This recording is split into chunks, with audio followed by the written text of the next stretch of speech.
जय हिंद, वंदे मातरम। मैं सुबूही खान आज आप लोगों से एक बहुत अहम मुद्दे पे बात करना चाहती हूँ। हम सभी लोगों ने सफूरा जरगर का नाम सुना होगा और हम सभी लोग जानते हैं कि वो जामिया की पीएचडी स्कॉलर हैं जो कि इस वक्त तिहाड़ जेल में बंद हैं और आई थिंक अपने प्रेगनेंसी के सेकेंड ट्राइमेस्टर में हैं। ये इस टॉपिक पर मैं इसलिए आना चाह रही हूँ कि मुझे भी जब इस न्यूज़ के बारे में पता चला तो मैंने कुछ इस तरह की ट्वीट देखी कि वो शादीशुदा नहीं है एंड प्रेग्नेंट हो गई और बच्चे का बाप कौन है। इस तरह की कुछ ट्वीट्स जब मेरे पास आई तब मैंने उसके बारे में देखा तो मुझे पता चला कि सफूरा जरगर को जो स्पेशल सेल ने इन्वेस्टिगेशन में ये पाया कि जो दिल्ली के अंदर जो दंगे हुए हैं, जो सीएए प्रोटेस्ट्स को लीड करने में एक बहुत अहम रोल इन्होंने निभाया है और हिंसक भीड़ को जमा करने में और राइट्स के पूरे प्लानिंग में इनका एक हाथ होने के उनको प्रूफ मिले हैं। तो यूएपीए जो कि अनलॉफुल एक्टिविटीज प्रिवेंशन एक्ट है उसके तहत इनको चार्ज किया गया, इनको बुक किया गया है और वो तिहाड़ में है।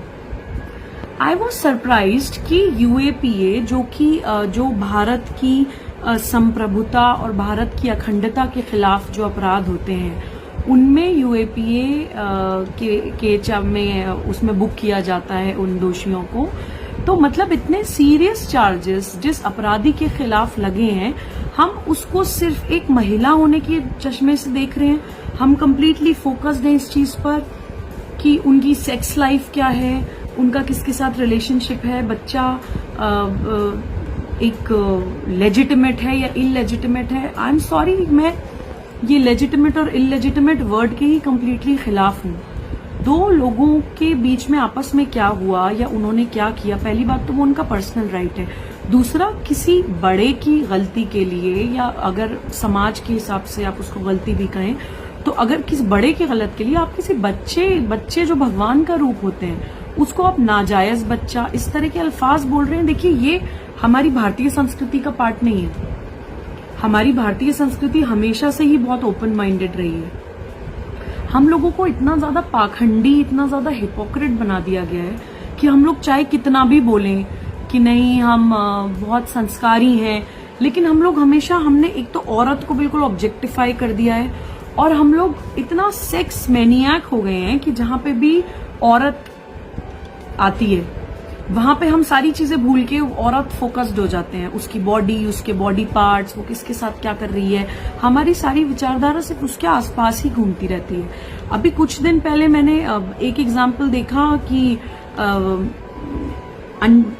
अंटोनियो मेनो, यस, जो जिनको हम सोनिया गांधी नाम से भी जानते हैं, उनकी कुछ मिनी स्कर्ट्स में फोटो सर्कुलेट हो रही थी कि राजीव गांधी जी से शादी करने से पहले उनके ये XYZ बॉयफ्रेंड थे। देखिए, जो लोग मुझे जानते हैं वो जानते हैं कि मैं अलगाववाद, कट्टरवाद और आतंकवाद के खिलाफ मैंने एक बहुत जबरदस्त जंग छेड़ी हुई है।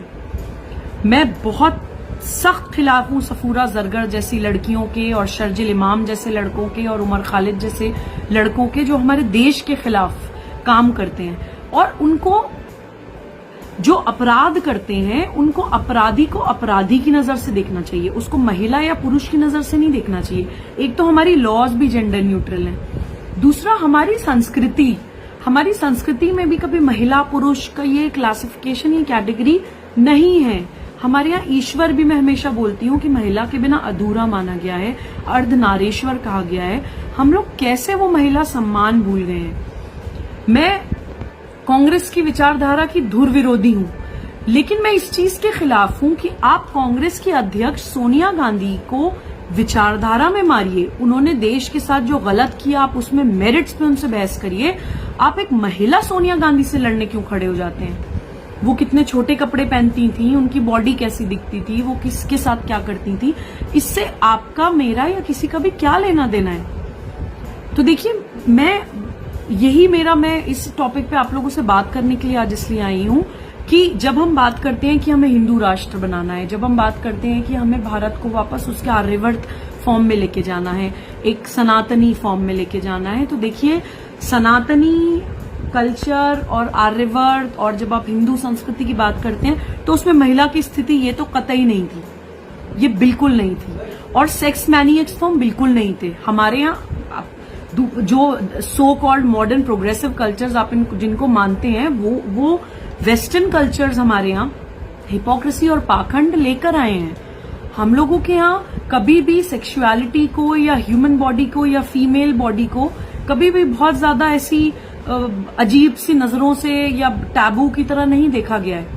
मैं आपको एग्जाम्पल दे देती हूँ, कुछ मंदिरों के नाम आपको बताती हूँ। मध्य प्रदेश में खजुराहो, महाराष्ट्र में मार्कंडेश्वर, उड़ीसा में सन टेम्पल, कर्नाटका में विरूपक्ष, छत्तीसगढ़ में भूरामदेव, राजस्थान में रनकपुर जैन। आप इन सारे मंदिरों में जाके देखिए कि सेक्सुअलिटी को हम लोग कैसे सेलिब्रेट करते हैं, क्योंकि हम लोगों का आइडिया ही ये वो है कि उसके पार जाना है। काम ह्यूमन एग्जिस्टेंस का एक पार्ट है। जो पुरुषार्थ हमारे यहाँ 4 माने जाते हैं, सिर्फ एक पार्ट है काम।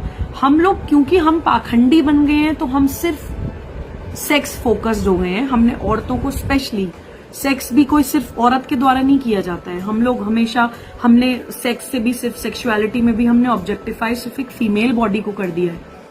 तो हमें उस मेंटालिटी से देखिए बाहर आना है। और जब अगर हम किसी महिला की बेइज्जती कर रहे हैं इस तरह से कि उसकी, हम ये तो भूल गए, हम देश की बात करते हैं, हम राष्ट्रवाद की बात करते हैं, हम ये भूल गए कि यूएपीए के चार्जेस में बुक्ड हुई है वो लड़की।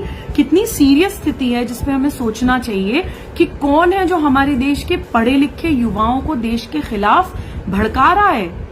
उस चीज का अध्ययन तो हम करने से रहे। कितने लोगों को पता है कि वो यूएपीए के चार्जेस में बुक्ड हुई है, या कितने लोगों ने गूगल में डाल के भी देखा होगा कि कौन सी एक्ट है ये, इसकी सीरियसनेस क्या है। हम लोग सिर्फ इसी चीज पे फोकस्ड हैं कि वो कहाँ गई, उन्होंने क्या किया, वो कैसे प्रेग्नेंट हुई, और उनको हम टैग क्या दे दें, उन पे हम ठप्पा क्या लगा दें। तो जब हम खुद ही इतना भटक चुके हैं तो फिर हम दूसरों से क्या शिकायत करते हैं। मैं हमेशा इसी चीज पे लड़ाई करती हूँ। और महिलाओं की बेइज्जती जब होती है तो मुझे बहुत दुख होता है। देखिए, मैं महिलाओं को मैं ना तो सूडो फेमिनिस्ट हूँ कि मैं महिलावादी होने का परचम लेके घूमूं, और ना ही मैं बहुत महिला को विक्टिम और दबा कुचला अबला नारी मानती हूँ। मैं मानती हूँ कि महिला पुरुष दोनों इक्वल हैं।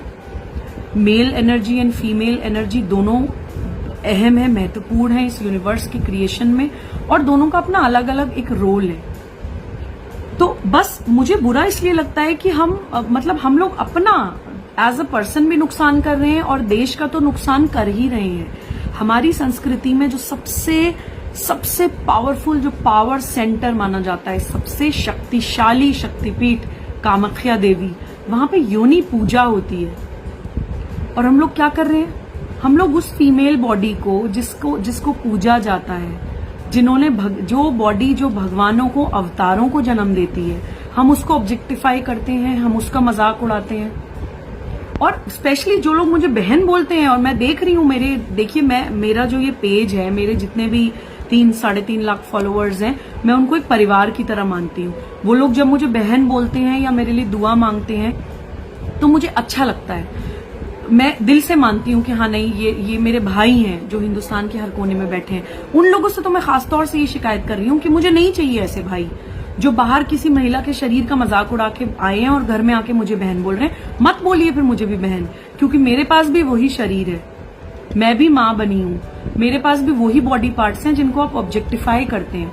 और मैं देख रही हूँ कि सफूरा जरगर का जब मजाक उड़ रहा है, अनफॉर्चुनेटली ज्यादातर ट्विटर पे, इंस्टाग्राम पे, सोशल मीडिया पे पुरुष ही वो मजाक उड़ा रहे हैं, और महिलाएं वो मजाक नहीं उड़ा रही हैं, क्योंकि कहीं ना कहीं जो महिलाएं माँ बन चुकी हैं वो समझ सकती हैं कि ये गलत बोल रहे हैं, या जो माँ नहीं भी बनी है, मातृत्व की एक ममता की फीलिंग हर महिला के अंदर होती है, वो समझ सकती हैं कि नहीं, ये गलत बोल रहे हैं। लेकिन क्योंकि हम एक विचारधारा से जुड़े हैं तो हम उसको गलत को गलत कहने से पहले सोच रहे हैं कि कहीं हमारे ऊपर ये टैग ना लग जाए। अब जैसे मैं बीजेपी की बहुत स्टॉन्च सपोर्टर हूँ, मैं संघ से बहुत नजदीक से जुड़ी हुई, मैं संघ के आइडियोलॉग्स को बहुत मानती हूँ, बहुत सम्मान करती हूँ, उनकी बहुत किताबें पढ़ती हूँ, बहुत अध्ययन करती हूँ। तो मैं ये बात बोलने से पहले अगर डर जाऊं कि नहीं, मैं कैसे बोल दूं कि नहीं, सोनिया गांधी की आपने मिनी स्कर्ट में फोटोज शेयर करी तो वो गलत किया, लोग तो ये सोचेंगे कि मैं बीजेपी के खिलाफ चली गई अगर मैंने सोनिया गांधी के फेवर में ये बात बोल दी।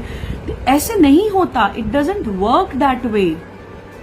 मैं अगर मैं इसी तरह से सोचती तो मैं मुस्लिम होते हुए आतंकवाद के खिलाफ नहीं लड़ पाती। हम सिचुएशन में अपने आप को सिचुएशन का पार्ट मान के क्यों सोचने लगते हैं, मुझे ये समझ नहीं आता। हम लोग एक साक्षी भाव से सिचुएशन को क्यों नहीं देखते, एज अ विटनेस। जब हम सनातन धर्म की बात करते हैं, सनातन धर्म का मतलब होता है कर्तव्य पालन। आप उस सिचुएशन से बाहर निकलिए, उस सिचुएशन में देखिए कि हाँ ये इंसान गलत कर रहा है, ये इंसान सही कर रहा है, तो सही को सही कहिए और गलत को गलत करिए तो आपका सब जगह सम्मान होगा।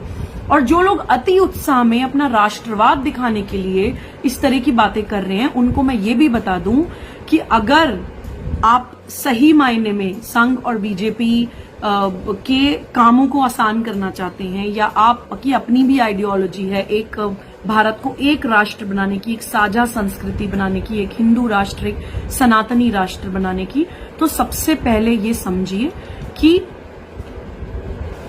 सनातनी राष्ट्र कभी भी आपको कोई गलत काम करने के लिए तो नहीं कह सकता, आपको कभी भी अपने कर्तव्य से हटने के लिए नहीं कह सकता। एक महिला होने के नाते मेरा कर्तव्य है कि मैं बोलूं कि इस जगह आप एक महिला की बॉडी से लड़ रहे हैं, आप एक महिला की सेक्सुअलिटी से लड़ रहे हैं, आप सफूरा जरगर एक एंटी नेशनल माइंडसेट से नहीं लड़ रहे हैं, आप एक जेंडर से, एक लिंग से लड़ रहे हैं। तो उस चीज को प्लीज समझिए। और अगर बहुत लोगों के अगर पॉलिटिकल इंक्लिनेशन या कुछ राजनीतिक कुछ महत्वाकांक्षाएं हैं जिनकी वजह से वो अति उत्साहित होकर इस तरह की बातें कर रहे हैं, तो पहले संघ के आइडियोलॉग्स को पढ़ लीजिए, बीजेपी के बड़े बड़े आइडियोलॉग्स को पढ़ लीजिए, जिन्होंने अपना खून पसीना लगाया है इस विचारधारा के ऊपर। प्लीज उनको बदनाम मत करिए, क्योंकि कुछ चंद लोगों की वजह से, जैसे कुछ चंद कट्टरवादी वहाबी आतंकी मानसिकता वाले लोगों की वजह से पूरा मुस्लिम एज अ कम्युनिटी बदनाम हो जाते हैं, ऐसे ही कुछ चंद भटके हुए या इग्नोरेंट या पाखंडी मानसिकता या अति उत्साहित लोगों की वजह से पूरी पार्टी, पूरा संगठन, पूरा देश, पूरी संस्कृति बदनाम होती है। तो प्लीज हम इसको यही रोक दें, ये मैं आप लोगों से कहना चाहती हूँ, क्योंकि इंटरनेशनली सर्कुलेट हो रहा है कि एक महिला की हम प्रेगनेंसी का मजाक उड़ा रहे हैं। हम कोई प्रेगनेंसी का मजाक नहीं उड़ा रहे, हम उन्होंने जो गलत काम किया उस पर उनको एक कानून के तहत, एक लीगल वे में, एक प्रॉपर कोर्स ऑफ लॉ को फॉलो करके उनको बुक किया गया है। इस वजह से वो जेल में है। महिला या पुरुष का इस चीज से कोई लेना देना नहीं है। तो मैं आप लोगों से बस यही कहने के लिए आई थी, क्योंकि मैं बहुत दिनों से ट्वीट्स देख रही थी and I was not liking it. जैसा आप लोग जानते हैं कि जब मुझे अंदर से कोई फीलिंग आती है तो मैं उसको बिल्कुल बेझिझक बोलती हूँ। प्लीज इस पर थोड़ा सा विचार करिएगा, और खासतौर से जो लोग मुझे बहन मानते हैं वो इस चीज पर प्लीज विचार करिएगा कि हमारी भारतीय संस्कृति, हमारा सनातन धर्म, हमारी सनातनी हिंदू संस्कृति महिला सम्मान के बिना अधूरी है। जय हिंद, वंदे मातरम।